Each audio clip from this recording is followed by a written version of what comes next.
Y para poner a trabajar los ahorros en esta cita semanal que tenemos en Es Radio, siempre con la ayuda de Value School, qué mejor que rodearnos de los mejores. Manuel Llamas, ¿cómo estás? Muy buenas tardes. ¿Qué tal? Buenas tardes.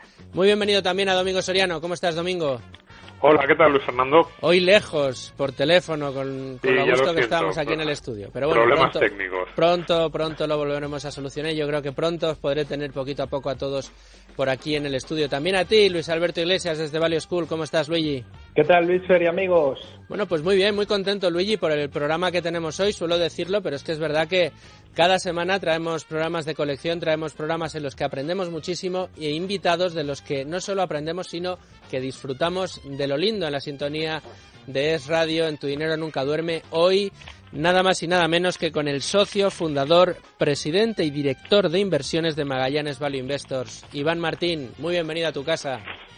Muchas gracias, un placer estar con vosotros, como siempre. El placer es nuestro, pero ya ven que estamos todos, así que arrancamos. Bueno, predecir el futuro sigue siendo a día de hoy una habilidad propia de la ciencia ficción, por mucho que haya tantos en el mundo que hagan dinero, todavía en pleno siglo XXI, con este asunto.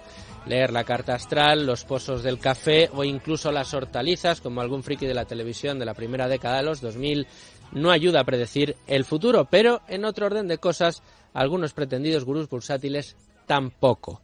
Por esta razón, saber lo que va a pasar en los mercados en el corto plazo o incluso en el medio plazo es prácticamente imposible. ¿Quieren una prueba?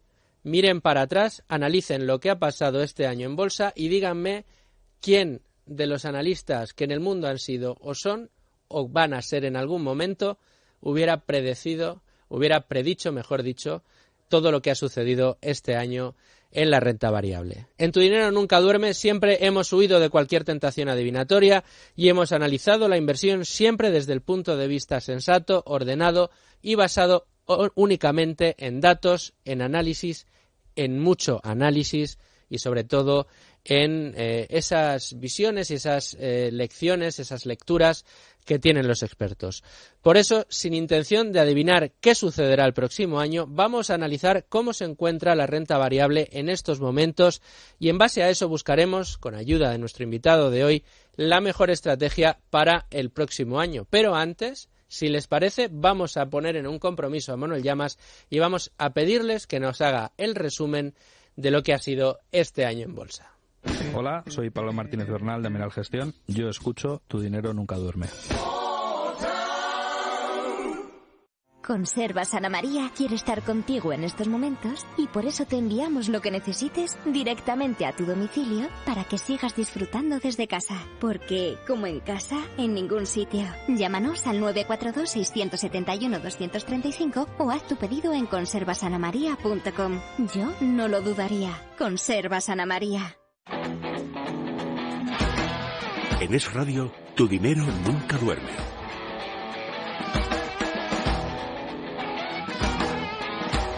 Querido Manuel Llamas, ¿te pongo en un compromiso o no te pongo en un compromiso pidiéndote este resumen?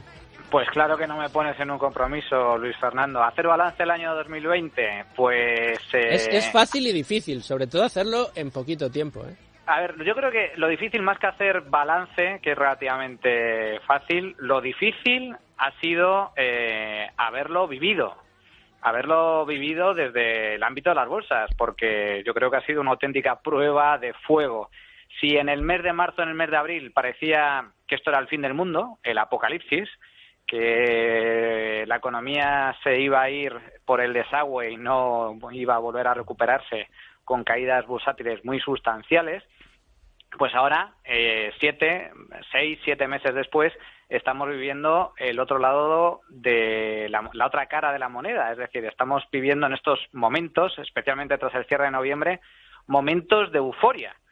Así que este ha sido un poco el vaivén del año 2020. Ha sido una auténtica locura para las bolsas, ya que los principales parques del mundo se convirtieron pues en una especie de montaña rusa, con profundas bajadas, pero también con importantes subidas. La pandemia golpeó con fuerza casi todas las economías del planeta y ese impacto inesperado, brutal, se reflejó, como no puede ser de otra forma, en las cotizaciones de las empresas. Ya lo hemos explicado en múltiples ocasiones. El desplome de marzo y abril se debió a que la crisis del coronavirus pese a que tiene su origen en un problema sanitario, en una enfermedad, se tradujo en una crisis económica. ¿Por qué? Pues básicamente porque cambiaron los hábitos de consumo de la población, es decir, evidentemente la gente ya no viajaba, la gente ya no iba de turismo, la gente no iba a restaurantes o acudía a conciertos y a actividades de ocio por el riesgo al contagio y al mismo tiempo debido a las propias restricciones que implantaron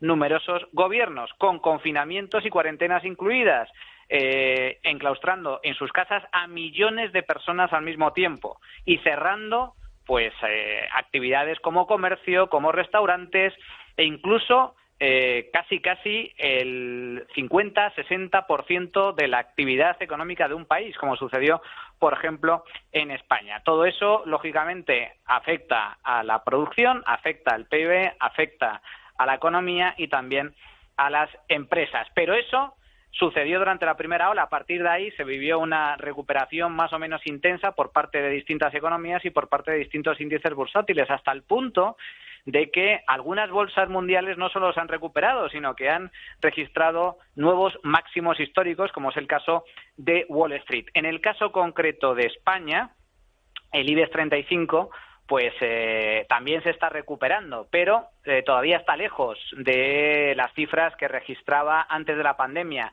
en el mes de febrero, donde cotizaba cerca de los 10.000 puntos. Ahora, sin embargo, está un 20% por debajo, rondando los 8.000. Eso sí, el mes de noviembre ha sido un mes histórico, ya que la bolsa española ha subido, se ha disparado, diría yo, un 25%, pues el mayor alza mensual en sus casi 30 años de historia. Pero como digo, una vez más, todavía le queda recorrido para recuperar los niveles del mes de febrero. En resumen, 2020 ha sido un año no apto para inversores con aversión al riesgo y a la volatilidad.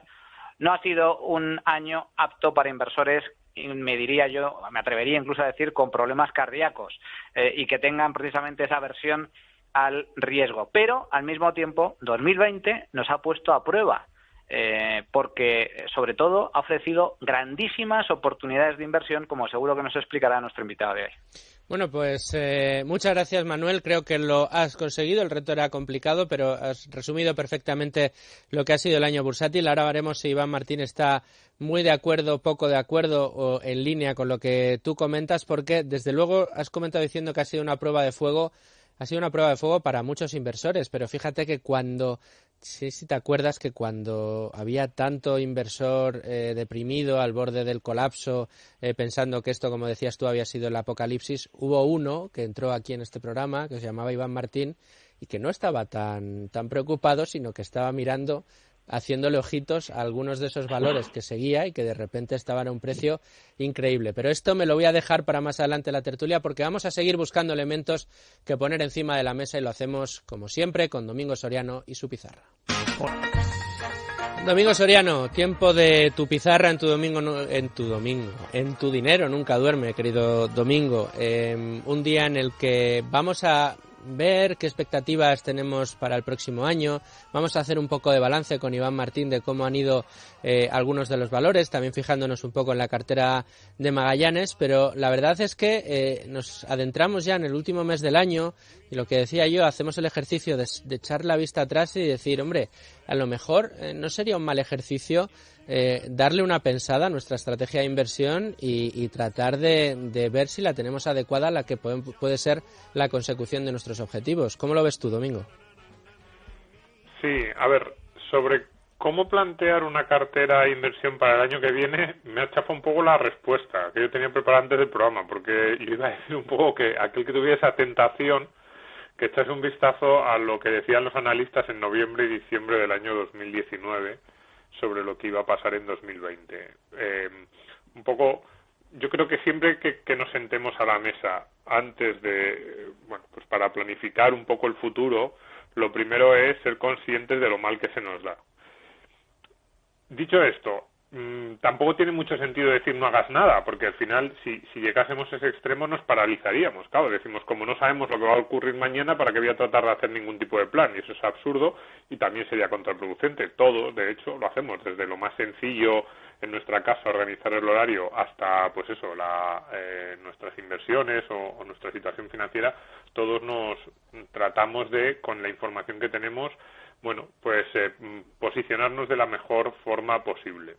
Entonces, en esa mezcla de decir extraordinariamente humildes, no tenemos ni idea de lo que va a ocurrir, incluso los más gurús que analizan las tendencias se equivocan de forma reiterada, pues quizás un par de planteamientos. La primera, normalmente, aunque la historia nos dice que las cosas suelen volver a la normalidad en algún momento. Yo creo que ahora es un buen momento también para darle una vuelta a eso. Es decir, la reversión a la media suele ser una fuerza bastante poderosa en general en todos los ámbitos de la vida y también en los mercados. Con lo cual, bueno, pues saberlo no quiere decir que eso te guíe todo o que todo lo que haya subido vaya a tener que bajar exactamente igual, ni todo lo que haya bajado vaya a tener que subir, pero saber que las cosas suelen volver a una cierta normalidad y que los extremos que se manejan o que vemos en unos meses, movidos muchas veces por modas, pues que al final suelen tender a equilibrarse. Y luego, en segundo lugar, una cuestión también importante es ponerse en una situación, esto lo dicen mucho los grandes inversores, lo que pasa es que es muy difícil hacerlo, pero por lo menos saber que ese es el objetivo sí es ponerse en una situación en la que si ganas, ganas mucho y si pierdes, pierdes poco. Es ese concepto muy talesiano, muy de Taleb, de intentar esas estrategias que él llama antifrágiles, ¿no? Que ahora se llaman resilientes, son palabras que a mí me gustan menos que esta de antifrágil, que me parece que es bastante interesante. Y es tener, si no podemos saber lo que va a ocurrir, por lo menos situarnos en una posición nosotros y en nuestras apuestas que el daño que podamos sufrir en las peores alternativas o en algunas de esas peores alternativas previsibles, incluso en las imprevisibles, no sea demasiado y sin embargo el potencial de ganancia sea muy grande. Lo que ocurre es que este es un consejo que está relativamente, bueno, que es relativamente habitual o que mucha gente que sigue y los que lo leemos a Taleb decimos qué razón tiene. El problema es llevarlo a la práctica. Una de las cosas que a mí me gustaría escuchar hoy de Iván, porque los grandes inversores como él, una de las cosas que tienen es que más o menos sí lo van consiguiendo, y es cómo tratar de desarrollar esas estrategias antifrágiles que hagan que incluso en los peores casos caigas, pero no tanto, y sobre todo ese potencial de recuperación que es tan importante.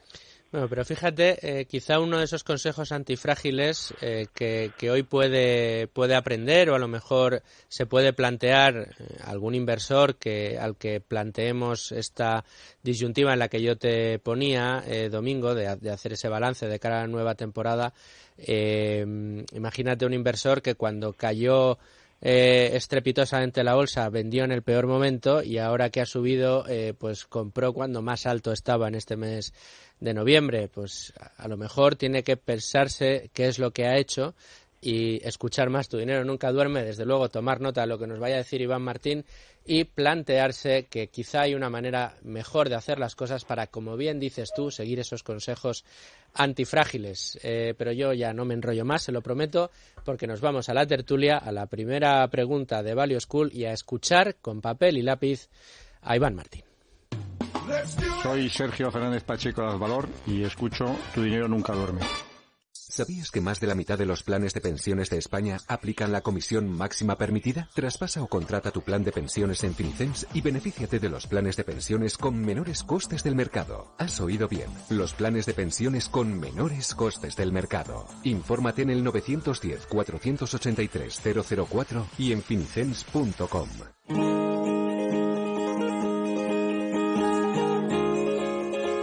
Tu dinero nunca duerme.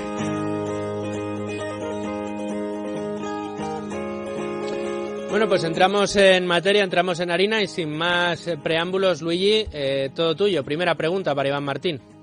Pues Iván, buenas tardes. Mira, estaba escuchando a Domingo antes y a Manuel, ¿no? Sobre esto de predecir el futuro, etcétera, pero contigo sí tenemos ese lujo, porque tú hiciste, bueno, pues un cálculo, una previsión allá por el mes de marzo, que publicaste además en la carta que trimestralmente enviáis a los partícipes, donde sí hacíais una categoría de 3 grupos, uno llamado impacto neutro positivo, otro impacto moderado y otro impacto alto. planteando, pues bueno, qué compañías podrían ser más perjudicadas o menos por lo que estaba pasando en ese momento. Iván, ahora ya a 8 meses vista de aquello prácticamente, con las vacunas en el horizonte, ¿cuán acertadas o alejadas estuvieron esas previsiones? ¿Cómo se ha comportado la cartera? Y sobre todo me interesa quizás las que cayeron en el grupo 1 y en el grupo 3, es decir, aquellas que perdiendo un impacto neutro o positivo lo han tenido negativo, a lo mejor, y aquellas que tenían un impacto alto de perjuicio, ¿se ha cumplido esa previsión? Pues interesante pregunta porque el análisis ahora, y eso han pasado ocho meses, ¿no? Una de las cosas que hemos aprendido, pequeñito paréntesis, ¿no? de lo que está pasando este año, es un perfectísimo ejemplo en real, ¿no? Que hemos vivido y hemos sufrido, de todos aquellos giros, aquellos mecanismos, aquellos trucos, aquellas trampas, aquellos vicios y aquellas cosas que debemos aprender que siempre buscamos, ¿no? En un libro, en una recomendación, en un programa de radio como Tu dinero nunca duerme, y lo hemos tenido todo este año, ¿no? O sea, da para mucha tertulia, muchas conversaciones y poner en prueba y analizar todas estas cosas que hablamos, ¿no? Cuando nos enfrentamos a la inversión, sin saber. Me ha gustado mucho los análisis y la introducción de Manuel y de Domingo. Está muy bien. Sabiendo que es inútil, ¿no? La inutilidad de las predicciones, pero cómo situarnos, cómo actuar ante eventos que los hemos tenido todos, en muy negativos y en muy positivos, este año. Entonces, es un pequeñito preámbulo para situarme. Y yendo directamente a la pregunta, Luigi, pues mira, es interesante como recordatorio, en esas 3 categorías que poníamos, ¿verdad? La media de los impactos que estimábamos, y aquí tengo que recordar que lo que intentábamos, y hay que situarse en aquellos momentos, iba a decir aquellos tiempos, porque tenemos que meter como si fuera hace años, y esto hace 8 meses escasos. En aquel momento, la emocionalidad, ¿no? Y las noticias que nos llegaban del descontrol del coronavirus impedían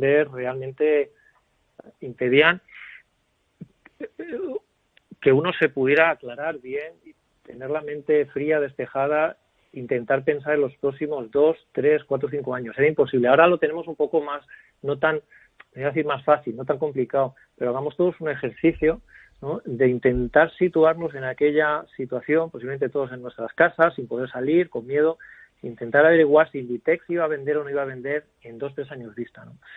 Poca gente hacía ese ejercicio, ¿no? Nosotros hicimos ese esfuerzo y llegamos a la conclusión en frío, en laboratorio, que los impactos, y aquí vamos directamente a lo que preguntabas, estimábamos que tal como se desarrollaban las cosas y se preveía en lo que iba a ser el año, porque ya tenemos confinamientos y se estimaba que los confinamientos iban a ser duros y prolongados, incluso con segundas olas, estimamos en el peor de los casos, y esto aplica más o menos a los 3 fondos que gestionamos, que la pérdida de valor por el coronavirus, por no demanda, por no oferta, por inactividad, por estar bloqueados, iba a ser de un 5%. Es decir, ¿cómo explicar esto? ¿Cómo explicar esto cuando tu cartera estaba menos 41%?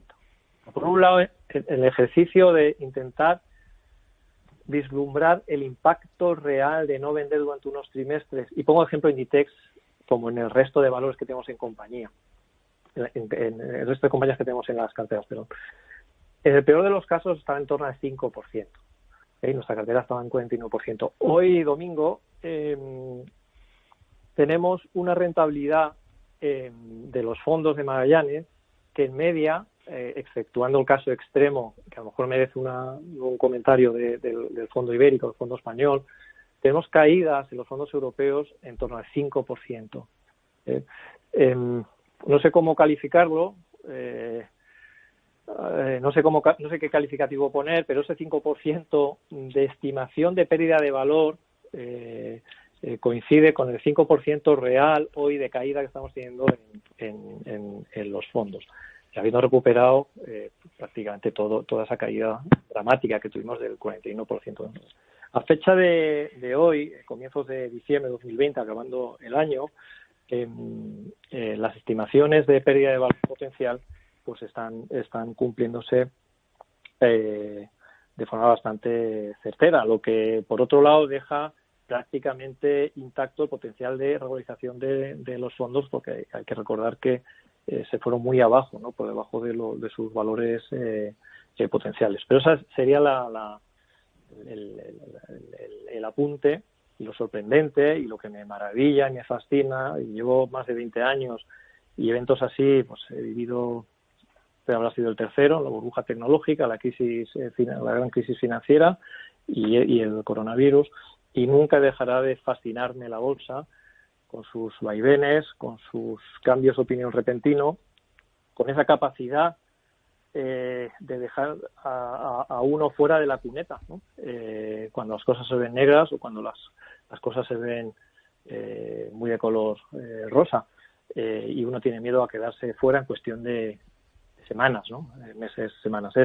Es fascinante lo que, ya acabo con esto, lo que me reafirmo sin el afán de predecir, porque predecir sirve para nada de nada, pero sí uno aprender, insisto, de estos vaivenes, de estos giros, de intentar tener la mente fría y pensar más allá de los próximos meses y intentar dilucidar si las empresas que uno tiene en cartera pues seguirán sobreviviendo o no. Y cuando el precio ligado por la emoción del momento, que lo hemos pasado muy mal, hay que recordar, pues se va muchísimo más allá de los fundamentales, el margen de seguridad ahí es tan amplio que merece mucho la pena tomar el paso e invertir cuando a nadie le apetece. Pero bueno, estos son puntos que podemos ir debatiendo si queréis, ¿no? Algunos tags que han sucedido y que está bien recordarlos y aprenderlos, ¿no? Iván, en línea con lo que estás comentando, una pregunta más a nivel personal y otra más a nivel profesional como gestor. La de nivel personal, como bien has comentado ahora, tú ya eres un gestor avezado, con años de experiencia, que ha vivido años muy complicados y muy convulsos. Pero me imagino que en cada crisis, en cada episodio de esta naturaleza, se aprende algo nuevo. Entonces, la primera pregunta, en el ámbito personal, ¿qué te ha aportado como experiencia nueva, como lección nueva, esta crisis del coronavirus, con esas caídas pronunciadísimas que hemos vivido durante estos últimos meses y luego esta subida repentina y muy pronunciada? Y en segundo lugar, comentabas ahora oportunidades que detectasteis precisamente en esos meses de marzo, abril, mayo, donde el miedo pues estaba generalizado en los mercados. ¿Cuáles son esas oportunidades que pudisteis aprovechar y cómo están evolucionando? Pues a la primera parte,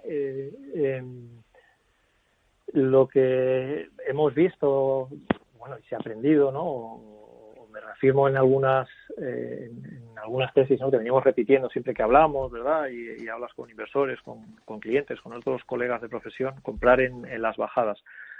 Eso se dice rápido y bien, y uno incluso puede decir, yo me alegro cuando cae la bolsa y todas estas cosas, porque son oportunidades para comprar barato, lógicamente, yo lo suscribo, pero hay que vivirlo emocionalmente. Aquí uno lo que aprende es que hay que actuar muy rápidamente.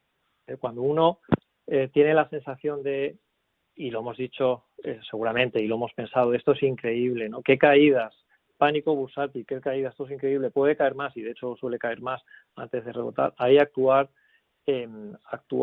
rápidamente. Y uno puede tener, insisto, yo llevo años, y esto lo he vivido en otras ocasiones, caídas tan abruptas, lo que no quiere decir que me acostumbre, y lo que no quiere decir que sea un robot y de forma automática cuando te cae la bolsa un 10% digo, fenomenal, esto está muy bien, estoy muy contento, vamos a comprar.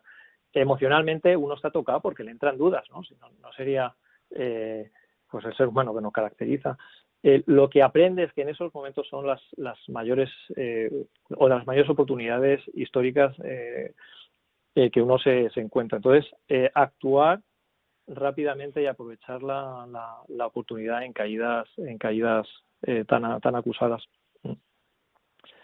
¿Y cómo es? Como tú dices, es más fácil la teoría que luego que la práctica. También sobre teoría en los últimos meses hemos oído mucho esto de que podía estar llegando el momento del value, que esas cosas que no estaban de moda, pues ahora a lo mejor nos estábamos empezando a fijar, o que esta recuperación post vacunas o post anuncio de vacunas que podría marcar un cambio de tendencia como el que se vivió en el año 2000. Entonces, pregunta es, ¿cómo lo veis vosotros con las prevenciones de siempre de cuidado a la hora de predecir el futuro? Y si estáis haciendo algo o si mantenéis la política de los últimos años, o si ha habido algún cambio que vosotros realmente habéis dicho, aquí hay cosas que podemos ajustar cartera porque realmente sí que vemos cambio de tendencia. Pues Domingo, esta cuestión es muy interesante porque fijaos que para estrategias valor tipo la nuestra, tipo los fondos Magallanes, no estamos muy lejos de tener contador a cero en el año. Todavía nos queda un mes y ya hemos visto otra de las lecciones, en línea con la pregunta que hacía Manuel, otras lecciones aprendidas es que todo es posible hasta lo que parece imposible en bolsa. Yo recuerdo el último programa que hicimos, si recordáis, le dedicamos tiempo a la bolsa española.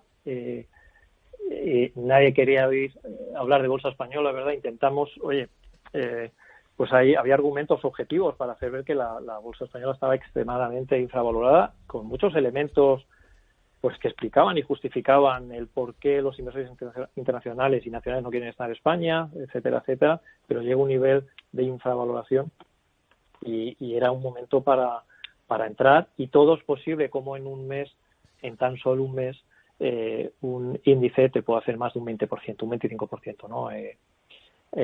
Aproximadamente.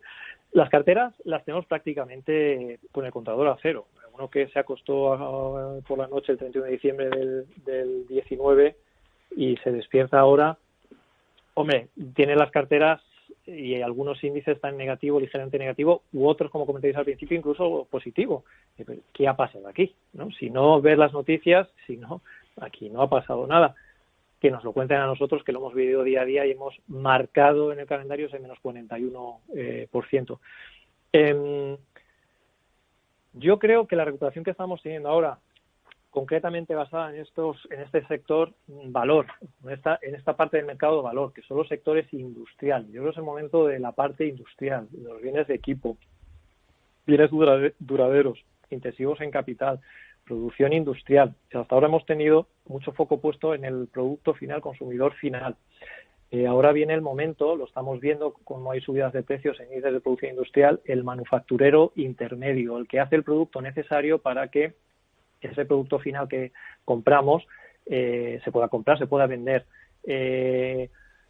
Hemos tenido la pandemia, la peor pandemia que recordamos, con un parón económico sin precedentes, con una disrupción, ahora pongo el caldo de cultivo ingredientes de la negatividad, una disrupción en suministros sin parangón, ojo, con un temor social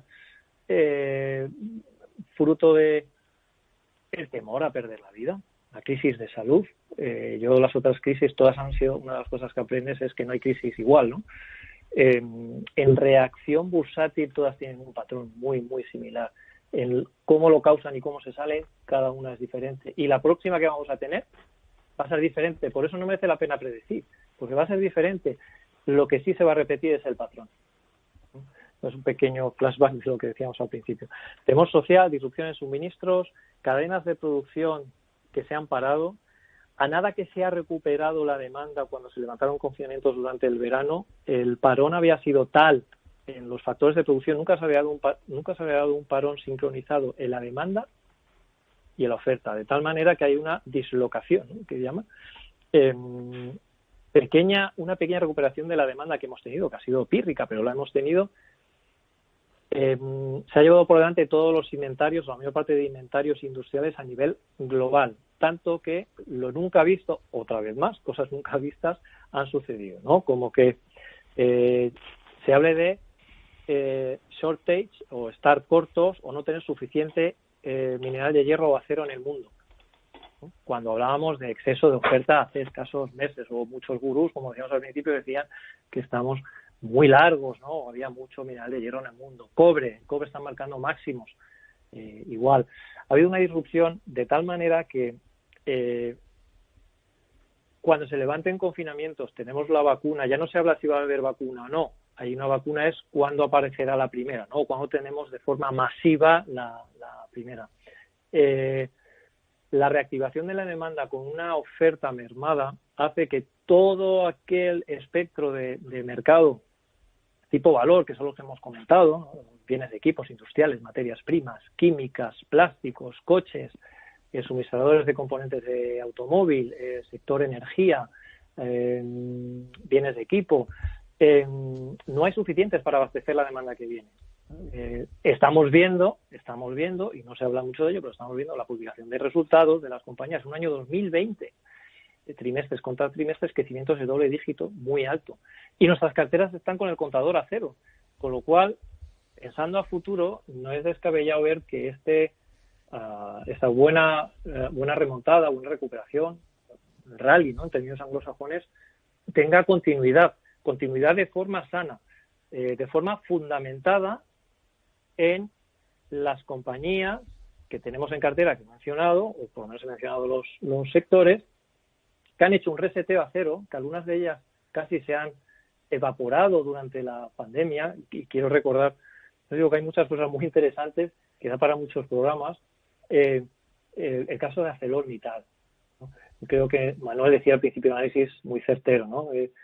Los vaivenes que hemos tenido, las diferencias entre máximos y mínimos han sido, yo diría que han sido históricas, habría que comprobar, yo diría que han sido históricas. Un ArcelorMittal, uno de los valores con más peso que tenemos en cartera, pasó en números redondos de 16-17 euros a un mínimo de 6 euros se descontaba que la desaparición de la compañía. Y hombre, no sé, todo es posible. Pero si desaparece la compañía, el mayor productor de acero del mundo, posiblemente el menor de mis problemas sea la inversión en ArcelorMittal, ¿no? Solamente mis problemas sean mi viabilidad, la viabilidad del ser humano, ¿no? En este planeta el coronavirus acaba con todo, ¿no? Esta es la forma radical de pensar, que descontaban algunos valores en ese momento. Hoy están 16.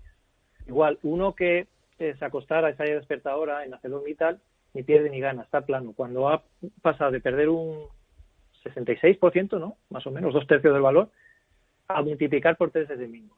Eso es uno de los valores principales de la cartera, que en el mínimo, o cerca de mínimos, 7-8 euros, en Magallanes incrementamos. Y en ese momento no era nada fácil. Bien, pues ArcelorMittal es un ejemplo de compañía con crecimientos de doble dígito, con un balance saneado, y que es un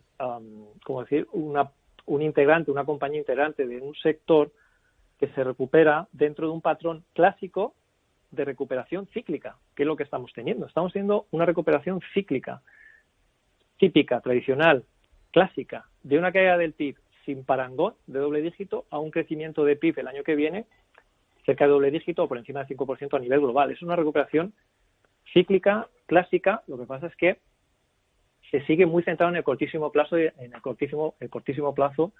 en los confinamientos.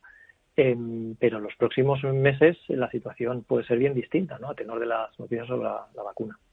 Bueno, se dan cuenta de que no es lo mismo querer adivinar el futuro que basarse en datos y observar los valores y a partir de ahí tomar decisiones. Les contaba yo que había un inversor que en aquellos tiempos, con el que hablamos en Tu Dinero Nunca Duerme, que era Iván Martín, querido Iván, y que precisamente nos contabas que había que mantener la calma, que esto, pues que no había que dejarse llevar por el pánico y que incluso pues habría que ver los valores que había en el mercado, porque muchos no habían perdido los fundamentales y se encontraban a un precio muy barato. Qué mejor ejemplo que el que nos acabas de poner de ArcelorMittal, y qué gran ejemplo ese que ya has repetido un par de ocasiones y te lo agradezco, de aquel que se acostó a finales del año pasado y se despertó antes de ayer, que en muchos casos ha acabado plano y se ha ahorrado 4 infartos de miocardio, por lo menos, en lo que va, por lo de año. menos. Pero quiero darle un poquito de vuelta de tuerca a esa pregunta que hacía Domingo Soriano y ponerte en un pequeño compromiso al que ya he puesto también en a algún otro invitado aquí en Tu Dinero Nunca Duerme, y muy recientemente a propósito de esto, de si es el momento del value, de en qué momento estamos. Recientemente un analista también de fondos de inversión, un profesional de la industria, me decía, con el que tengo mucha confianza, me decía que él no estaba muy seguro de que fuera el momento del value y te voy a poner encima de la mesa su argumento, pues para que dejártelo ahí, que tú me des tu opinión. Decía que el entorno de tipos de interés tan bajo, tan prolongado durante tanto tiempo, la situación económica mundial con la crisis que hemos vivido, pues hace prever para muchos de estos analistas que ese periodo de tipos tan bajos se va a prolongar durante más tiempo todavía, y él me decía esta expresión: yo no encuentro multiplicadores para que esos valores value, esas compañías value que algunos quieren mantener en sus carteras, puedan encontrar el resorte para terminar subiendo. Sin embargo, sí es cierto que escuchándote en ejemplos como el que acabas de poner de ArcelorMittal, pues da la sensación de que a lo mejor ese análisis que hacen desde otras tendencias, pues quizá carece de alguno de los fundamentos. ¿Cómo lo ves? ¿Qué te parece a ti esa lectura? Pues no, es muy interesante y efectivamente no he terminado de responder, de hecho, a Domingo con el momento del value. Y la variable está de los tipos de interés. Fíjate que el value, esta tipología de compañías, ¿no?, tipo una ArcelorMittal, ¿no?, se lleva mejor con entornos, a ver cómo decirlo, reflacionistas, inflacionistas, que no tanto con tipos de interés. De hecho, lo que mejor le viene históricamente a esta tipología de valores de fondos de inversión que invierten en estos valores, estas compañías, es presiones de inflación, y no necesariamente que tengan que subir los tipos de interés, aunque a medio o largo plazo subidas en inflación. El primer indicador adelantado de posible normalización, subidas de tipo de interés, es subidas en inflación. Y hay muchos elementos encima de la mesa que apuntan a presiones inflacionistas, aunque acabamos de conocer hace unos días el dato de inflación en España, que sigue siendo negativo, ¿no? El próximo al 1, en 0,8, si mal no recuerdo. Estímulos monetarios encima de la mesa como nunca antes, ¿no?, que no estarían encima de la mesa si no hubiera sido por el coronavirus. El extra de estímulos monetarios, es decir, por parte de los bancos centrales. Estímulos fiscales que vienen, tanto en Europa como en Estados Unidos, en Asia, China concretamente. La presión en precios que generan los efectos de subida de subidas fiscales, subida de impuestos, perdón. Tiene un efecto directo en inflación, ¿no? El fabricante, el productor, las nóminas que se pagan, lo que se intenta es traspasarlo al consumidor final. Es inflacionista de primer orden y de forma directa. La oferta insuficiente tocada por esa disrupción, esa dislocación que ha habido por ese parón, donde no hay inventarios suficientes, insisto, es algo que no pasaba en los años 90. No hay inventarios suficientes para abastecer. Una normalización, no te digo un crecimiento de demanda, una normalización de la demanda. Esto es presión inflacionista. La aparición de una vacuna, la efectividad de una vacuna que haga que podamos salir a la calle y consumir. Lo mires por donde lo mires, sin ser nosotros, no sé cómo decirlo, sentar cátedra en aspectos macroeconómicos, pero el sentido común y la observación de los valores que tenemos en cartera y lo que está pasando es que hay presión inflacionista. Y la inflación se combate con activos reales. Y la inflación uno lo pasa muy mal con activos de duración finita, conocida, medio-corto plazo, bonos o lo que se le parece a los bonos, como algunas empresas de calidad que ya hemos hablado en el pasado. Cuidado con esto. La mejor cobertura en un entorno inflacionista, porque es que pasan los precios al consumidor final, porque son productores intermedios o productores de producto final, es a través de estas compañías o tipología de compañías similares a las que tenemos en cartera. Históricamente el value se ha llevado muy bien con la inflación y no necesariamente con tipos de interés. Es verdad que alguno me puede argumentar, y ahí le doy la razón, tipos de interés necesariamente altos para poder invertir en la parte de value financiera, correcto, estoy de acuerdo. Bancos. nosotros no tenemos bancos. No hemos tenido bancos todo este año. La recuperación desde mínimos hemos subido más de un 50% sin tener ni un solo banco. En España hemos recuperado en noviembre un 25% solo en el mes de noviembre sin tener un solo banco. Uno puede estar invertido en empresas valor sin tener que complicarse necesariamente la vida, en tener que estar esperando a que los tipos de interés suban. Y es verdad que si los tipos de interés suben, es muy bueno para bancos. Pero, insisto, no necesariamente para el resto de estrategias. Y sí la inflación. Y vemos riesgos de inflación, de recalentamiento, de reflación. Pero hay una cosa fundamental. Esto punto 1, lo he elaborado demasiado, pero punto 2, y al final no lo digo yo, esto lo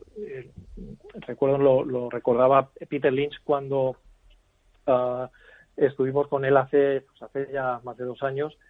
Una de las cosas que insistía, las empresas las acciones no son ticket de lotería, suben porque hay algo debajo y ese debajo son sus fundamentales. Y si el beneficio por acción de esa compañía trimestre sobre trimestre crece, la acción puede ser value, grow, intensiva en capital, no intensiva en capital, el precio de la acción irá detrás.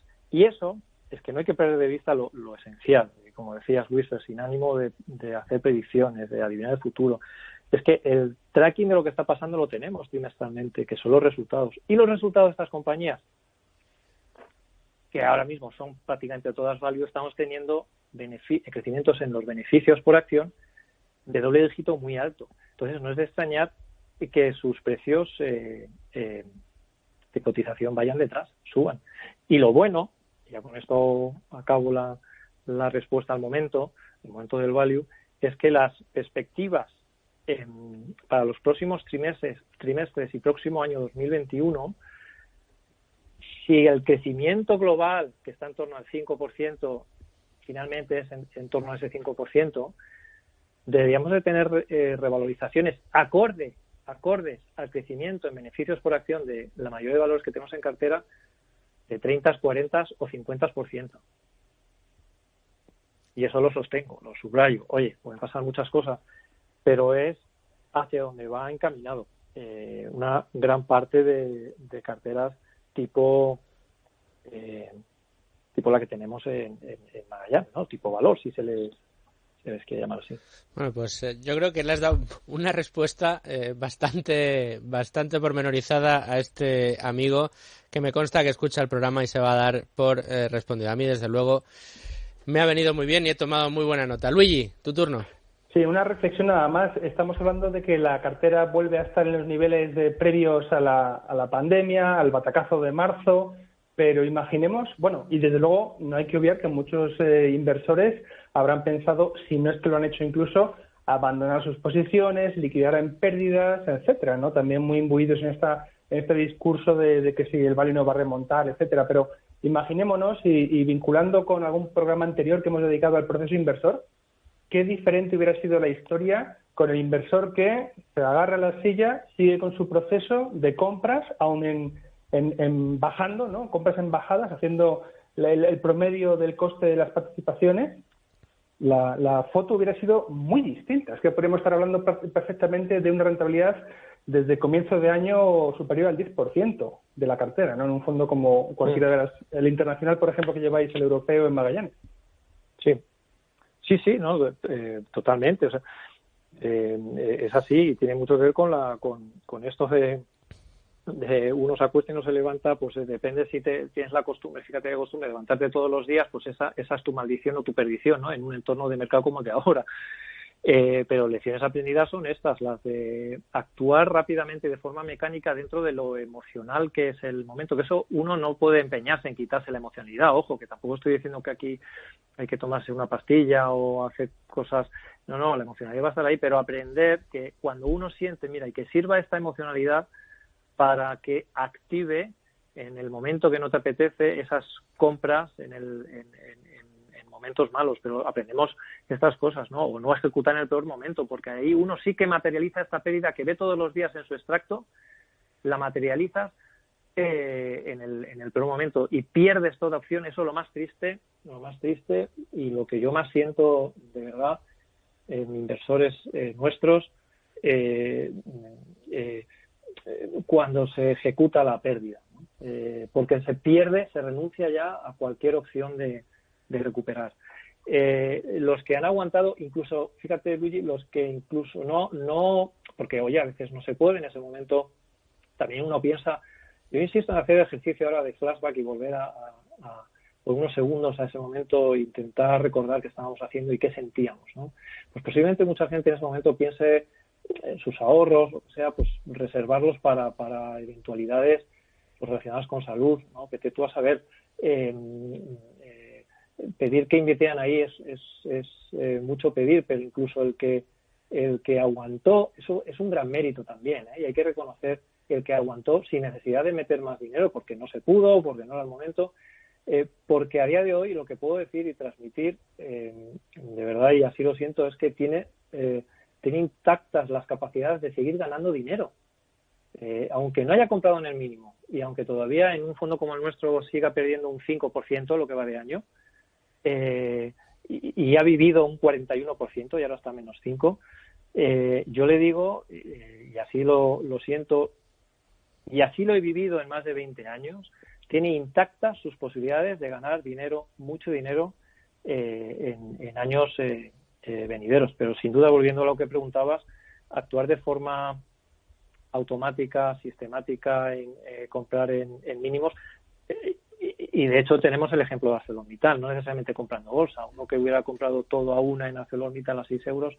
hoy hubiera multiplicado por 3, ¿no? En el peor momento, en el valor más odiado en ese momento, cuando se pensaba que todo iba a desaparecer, ¿no? Como vemos, ¿no? Siempre lo emocional es lo que nos turba o nos da la oportunidad en bolsa. Iván, sobre una curiosidad de la anterior pregunta, pero tiene que ver con esto que estabas comentando de ArcelorMittal. Sí. Digo por lo del valor más odiado. Durante muchos años los value han mirado siempre la banca, bueno, el sector más apalancado, casi huían. Pero me ha parecido entenderte en la anterior contestación que decías algo así como que, bueno, que a lo mejor en este entorno, yo no he oído a algún inversor más, amigos que les gusta esto, decir que por primera vez empezaban a ver algo de oportunidad en algún elemento del sector financiero. Creo que comentabas que vosotros todavía no teníais, sí. Y entonces era para preguntarte tu posición sobre la situación del sector. No te digo que nos adelantes nada si estáis mirando algo, pero bueno, en general, situación del sector y si realmente crees que pueden haber oportunidades en un sector que normalmente miráis con mucha prevención. Pues Domingo, puede haberlas. Mira, una de las cosas de un inversor, de inversores value como nosotros, es que no tenemos estigmas en cuanto a los valores, sectores a tener, ¿no? A diferencia de otros inversores que, oye, pues tienen que invertir o bien en bonos y solo hay bonos o solo empresas de calidad y no hay más que eso.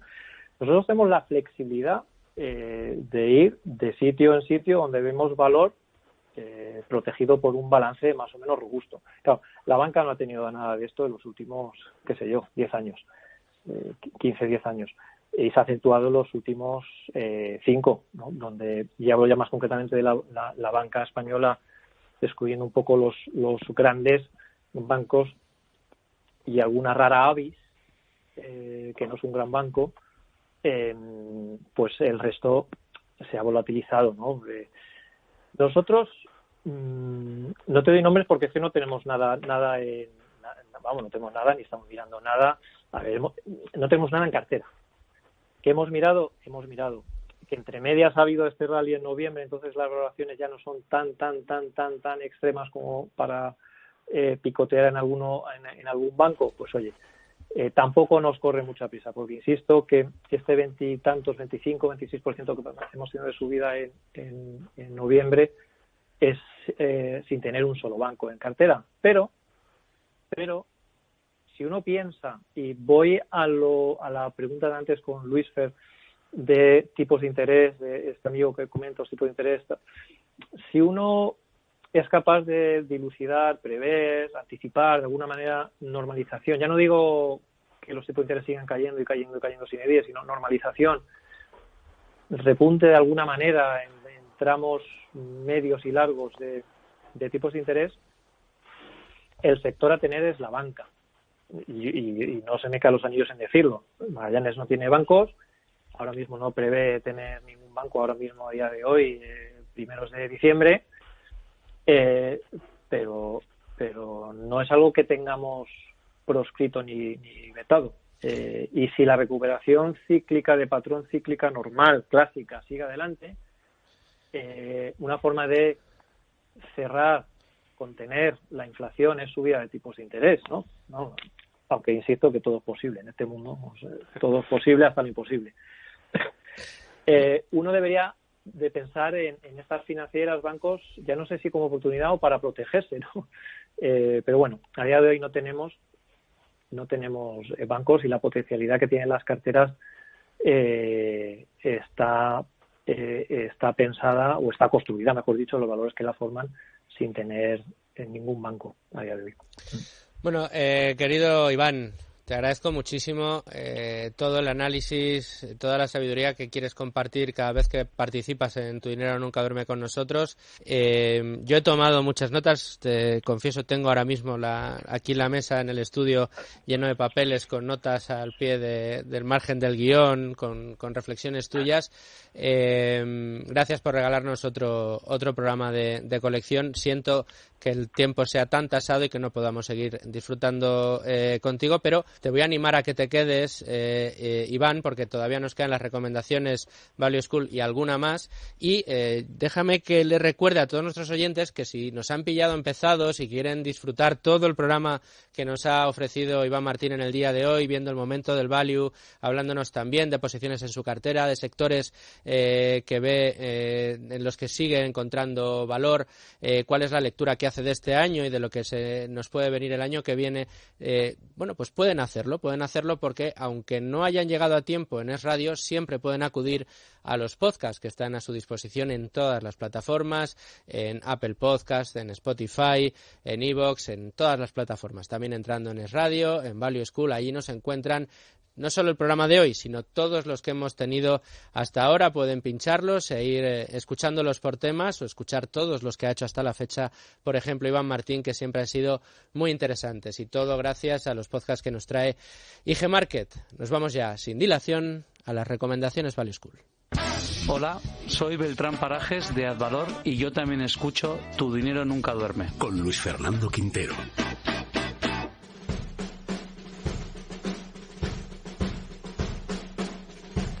Luis Alberto Iglesias, tu turno. Recomendaciones Value School, ¿qué nos traes hoy? Venga, vamos allá con 5 esta semana y espero poder encajarlas. La primera de ellas es, y no me canso de recomendarlo, también lo hice la semana pasada, si quieren conocer a una gestora y al estilo de inversión y sobre todo la filosofía de su gestor, en este caso Magallanes, es que no hay nada mejor que irse al archivo de las cartas que envían trimestralmente a sus coinversores o partícipes.